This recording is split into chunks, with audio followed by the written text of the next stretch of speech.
Peuple congolais bambote na bino esika bozwami ingeta tobimi lisusu poto loba makambo ezoleka. Hier tout le monde a vu sur les réseaux ma photo, il y a Félix 15%, il y a Paul Kagame, voilà, il y a président Kenyon, tout le monde était réuni wana pour signer signa. Babi défendait la Mouanzaka ne babi makao, c'était le livre d'or. Arrêtez de dire n'importe quoi, c'était le livre d'or.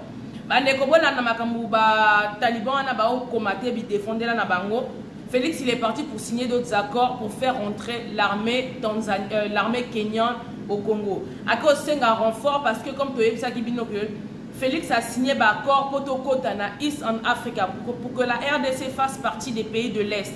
On a expliqué comme toujours Congolais qui dit bah aye baraneka ate makambozo leka. Lobby brozala sous RDC te bino surtout comme East en Africa, les pays un seul pays de l'Afrique de l'Est. Donc et sangine ici Kenya et sangine ici le Kenya, Tanzanie, Burundi, Ouganda, Rwanda, ceux qui peuvent appeler Sunni. En tout cas tous les pays de l'Est là combinés dans RDC. Ndemakamou Félix a signé pour faire partie de East en Africa. Je le répète. Banekotomoni 15% à Kimikuna na Kenya.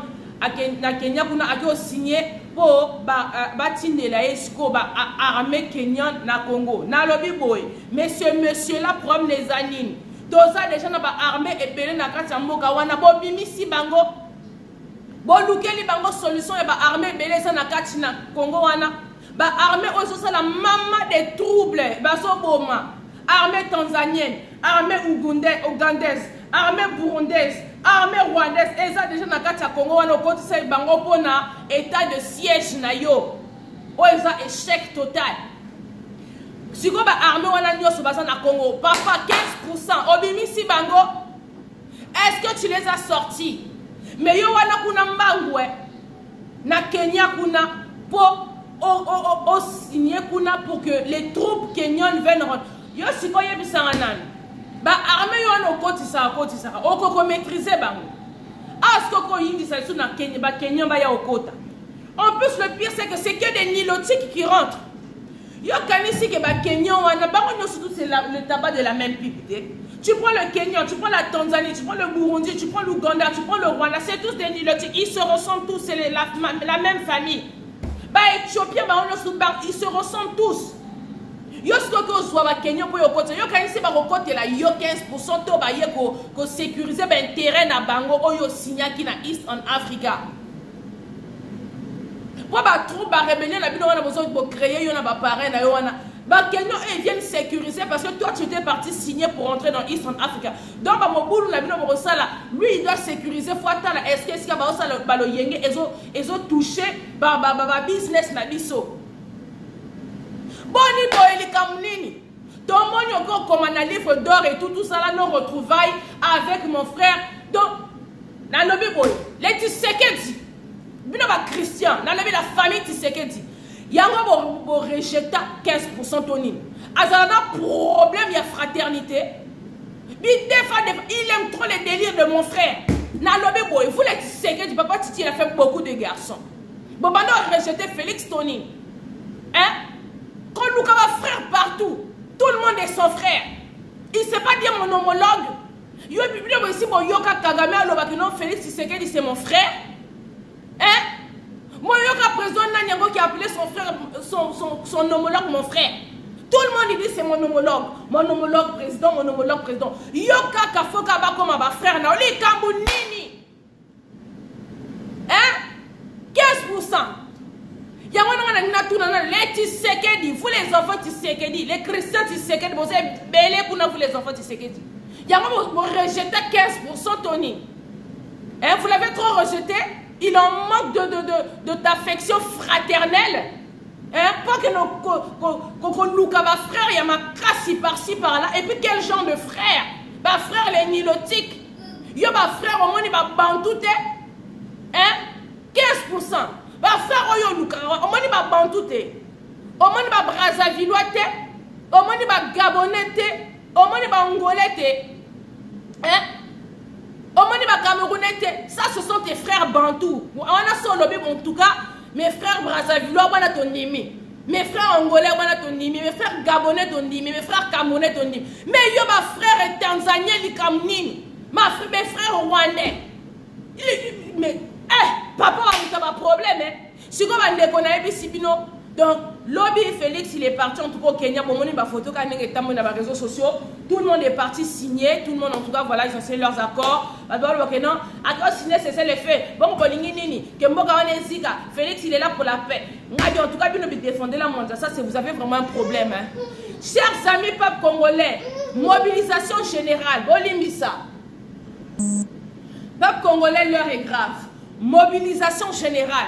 Chaque Congolais. Mwana na mwana, to lobi to kon découvre biso na ba Rwandais. Makambu Félix azo ki o signé kuna bi signé azo ki o signé et tali biso ba Congolais te. Chers Congolais, on est en danger, le pays est en danger. Awa lelo Félix a ki o signé ba accord. A consulter Mutute, a sengi Mutute, a laki Mutute. Mais tant que yinde le kuna prier pour le président. Aza mwana mboka, to kote la nanu mwana na biso. Vous là, on va vous traquer. Tonton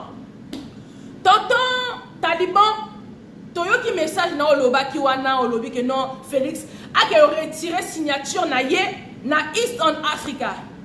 Les mêmes Bino, soit disant Bino, monsieur Tonton. Yo tanga na bimisa ki makambi ya East on Africa. Bino bo finga kinga parce que oloba ki eza lokuta. Mais aujourd'hui, un Taliban pur jus abimi bandeko a sali et audio donc le mec il explique que East on Africa, quand on Félix a signé pour que le côté s'habille en Afrique de l'Est, et ça grave. Ngaton abima qui peut dénoncer.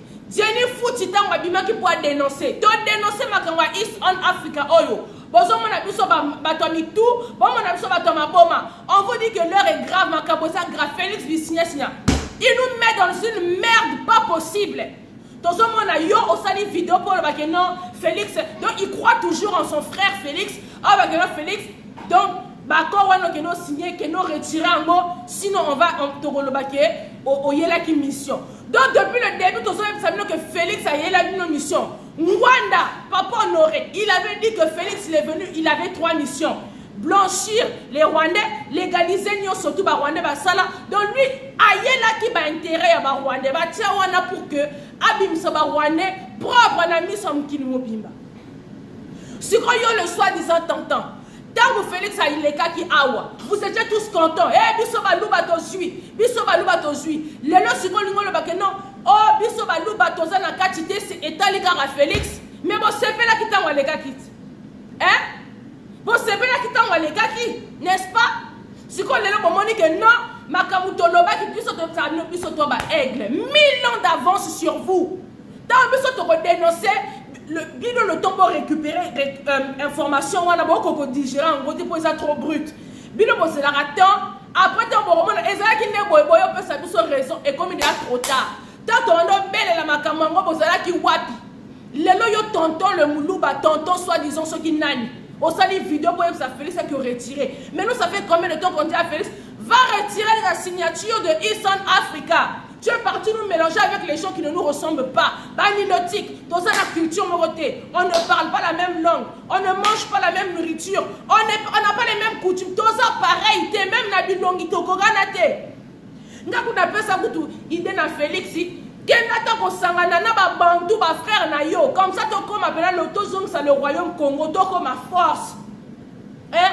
Le royaume Congo est son ya dengue zalaka.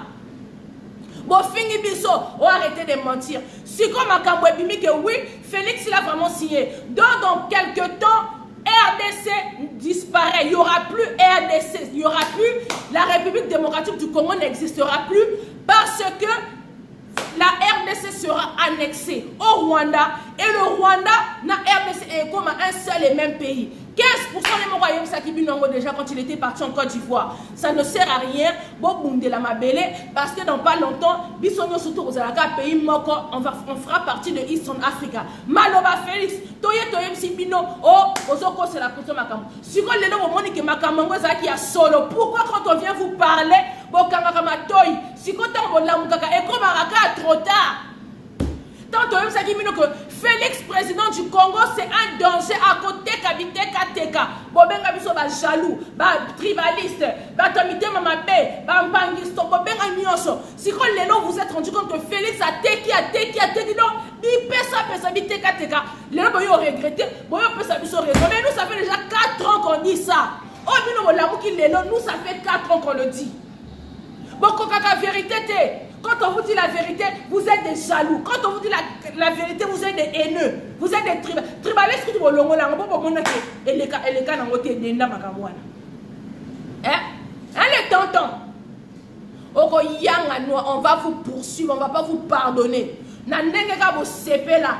15% à Zouaka, toutes les ethnies du Congo. 15% à Sala. Et que quoi la bino? On y croit, wana. Boko Memango jusqu'à la 12e génération, on ne va pas vous pardonner. Comme nous boboya ko teleme la mwana na bino. Papa on aurait mwana lobani. Ceux qui les lobo na mwana na ndaku et que bomoni mwana azu buko lupangu pour que oteka boko sala nini. Boko plaquer au sol boko tout eba ma kofi pour sala makamwana que oteka ndaku te. Mais bino Félix a kioté comme ndaku beaucoup ici si qu'on les le comme il est trop tard on va pas vous pardonner. Beaucoup comme mal à l'aise dans ce pays. Appelez-moi tribaliste nandimi nankona mwana wakanaï. Qui haine sur haine. Parce que quand votre frère fait des bêtises, vous soutenez. Moi, si hier il est parti au Kenya là-bas, il est parti encore signer d'autres accords. Hein? Donc, comme Asinyaka déjà, donc comme la RDC maintenant fait partie de Eastern Africa, donc il est parti au Kenya, à cause d'un renfort, il y a armée Kenya, Baya au Kota. C'est comme un lobby. Armée Kenya, les Kenyans, ce sont des nilotiques pareils que les Rwandais. Bangonnions sont les foufous des mêmes matchs, les matungoules des mêmes filets. Le tabac de la même pipe, hein? Le pain de la même farine. Baronnions sont tous pareils, les oiseaux des mêmes plumages. Là, on appelle ça une explication. Baronnions. Si vous avez ici, baronnions de Kenyan de Barolinga yo, baroyo défendre yo. Si vous avez armé et bosso yo tige libiso na Congo wana, oso ko se débarrasser na bangote. Auquel sou ko bakisa li sou ko tie. Na lobi bo oye ba ex-phase te. Hein? Oye ba ex-phase te. Ba on no so ba na prison au Kabila Kanga, il y en a plein qui sont bo ko bimisa bango te bo créer ta muso milice moko boye ba ko kundo la biso soit disant toi tu t'inquiètes pour le pays 15%. Pas batou. Yo kanisi que les armées que tu fais rentrer parce qu'on a souci à Congo. C'est que le Congo soit divisé, c'est que le Congo soit détruit. C'est un truc de malade ce président. 15%.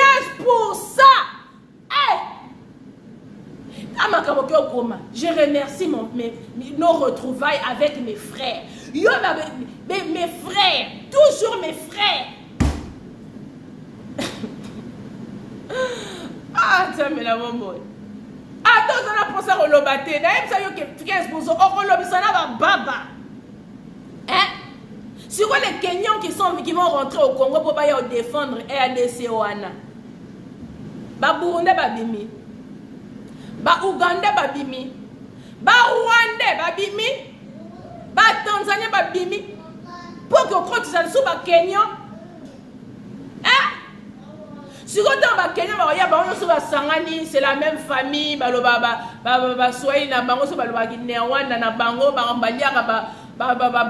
les éleveurs de Ngombe, la même famille. Il y a ici au Congo. Il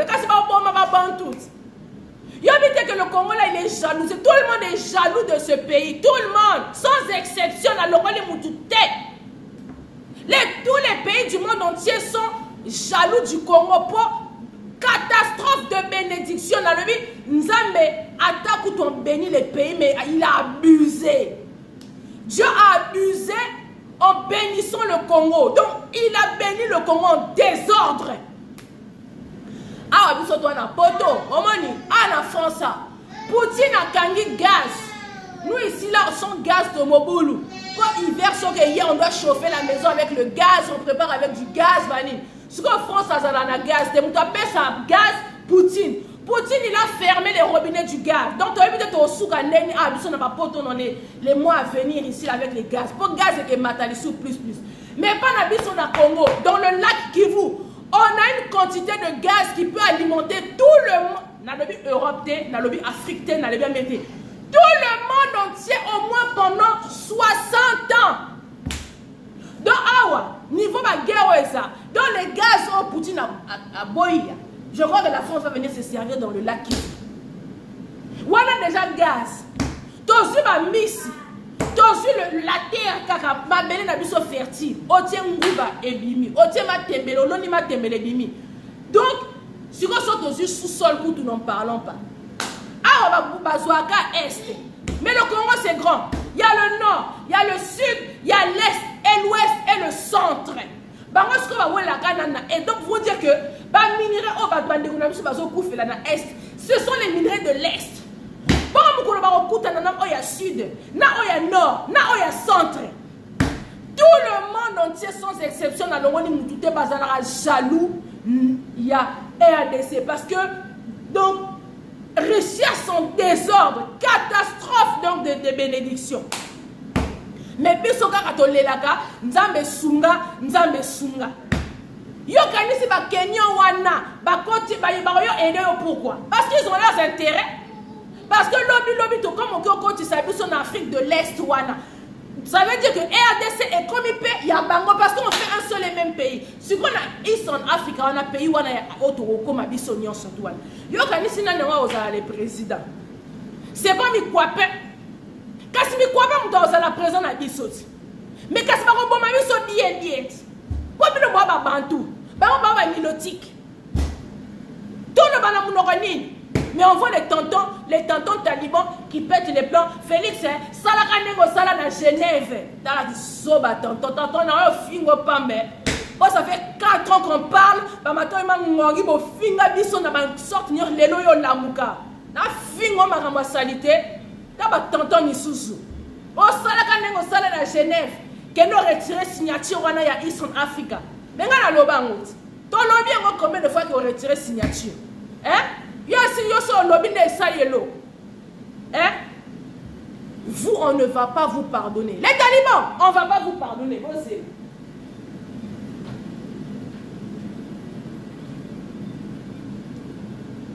On ne va pas vous pardonner. Haine sur haine. Pour beaucoup ici, pour tomboli, pour défendre. Mais défendez la moitié. Là, vous continuez à défendre. Vous croyez qu'on va vous pardonner? On peut se dire que ceux qui ont retiré signature en tout cas 2023 ne compte pas sur nous. Ah, donc toi tu crois que 2023, pour on exalise sous matama. Donc le mot qu'à 2023, puis nous besoin sous pouvoir. C'est ce que vous croyez. Eh, moi, bah, t'as mis tout, hein. Peuple congolais, la jeunesse congolaise, prenez-vous en charge. Le pays vous appartient. Bah, encore Félix, c'est la bino, ça ne nous regarde en rien. Il va nous mettre dans la merde. Bah, comme ce que je dis à chaque fois, quand Félix signe les accords, lui il signe les accords, mais les retombées, ça sera sur qui? Sur nous, la jeunesse. Parce que les accords, il faut les défaire. Les autres, on a un accord, belge, sala. Imaginez, depuis la nuit des temps, indépendance. Parce que nous signons un accord en Belgique. Patrice Emery Lumumba, Kassavubu, signé un accord en Belge. Si les accord, ça nous poursuit. Hein? Si les ça nous poursuit, donc nous victime, il y a un accord, truc, signé un Lumumba. Quitte la Dimésis. Hein? Donc, nous sommes victimes. Si on est là, Félix il a continué à signer. Mouzé Kenda a signé un accord. Kabibi a signé un accord. Félix on a abandako, on levé donc alors lui, c'est la fête quoi. Mais il signe, alors il a signé à Talaté. Ah, chers amis, il a signé à Talaté. Maintenant, nous, la jeunesse, le tonton va nous défaire corps est-ce que vous voyez dans quelle merde on nous met? Moi je viens appeler à la jeunesse congolaise. Peuple congolais, mobilisation générale, le pays t'appartient. Téléma Bundela Mabele. Opération Kata Rwandais, rien à foutre, haine sur haine. Oui, haine boma biso, personne ne parle. Mais bango ba Rwandais, tous les jours bakena refunda biso. Oh, ils nous tuent, ils nous exterminent. Boye boye. Mais biso tous les jours ba mort kake pa na biso. Ba Rwandais wana ba bimaka guerre toujours et pas na biso, c'est toujours les Congolais qui meurent. Donc, moi prends tout en charge, mobilisation générale. Le 30 juin, boteleme mais la concert ya ba wenge 4x4 wana. Papa, maman, bomba mona nona ndaku, somba na noa lié machette lito yeke, et tali bisote, poto yem saki bino, bomba bana na bino. L'heure n'est pas la fête. Yo jibe piana. Qu'est-ce que tu avais dit? Quand on s'abrûle chez le voisin, on ne fait pas la fête chez soi. Mais là, c'est plus chez le voisin que ça brûle. C'est chez toi que ça brûle, mais tu veux faire la fête? Kaka concert wana ezalaki réconciliation ya wenge et comme il soutient au FARDC. Ah, 15% à cause signer cesser le feu. Donc ça veut dire qu'il n'y a plus besoin de soutien au FARDC. Quand vous laissez maintenant tomber le concert, pourquoi vous voulez continuer le concert? Hein? Vous voulez continuer le concert, on a si pour l'année, finalement, ça va cesser le feu. Le 8 et le 9, tout le monde à Paris, mobilisation générale, peuple congolais. Awana Paris, au Pessimombo à Boy. On ne parie pas à Paris. Pas de distraction. Les impairs, vous n'avez rien à faire ici. Moïse Mbiye, tu n'as rien à faire ici. Ici, on n'a pas besoin de vous, on n'a pas besoin de distraction. Boya, comme Boya qui te tue, Boya, c'est quoi le problème? Qu'est-ce qui se passe? On va vous expliquer que à l'est, là-bas, là, ça brûle. Bah, micro, tu retournes au labinango. Gegeyo. Yaka. Bah, un père, vous voulez tester la diaspora? Venez. Venez. Paris, Belgique, Londres, Allemagne, Suisse. Nous tous le 8, le 9 à Paris. Le 8, biso wanakuna na Sigal. Le 9, biso wanakuna na Zénith. Énergie ça. On est motivé, on est mobilisé. Pas de distraction. Toboyi, ma distraction. Toboyi. Chez nous, ça brûle, donc on ne va pas faire de fête. Ingeta peuple congolais, et ça qui Oyabino Maserati Kimpa Vita, la lutte continue, on est ensemble. Merci.